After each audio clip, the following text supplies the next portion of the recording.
جزاء من ربك عطاء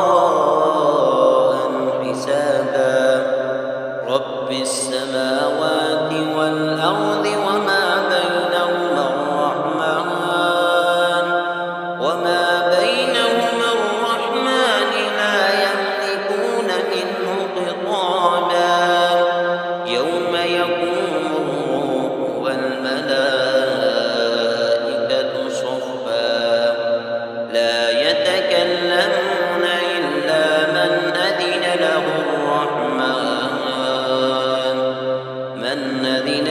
الرحمن وقال صوابا ذلك اليوم الحق فمن شاء اتخذ إلى ربه مآبا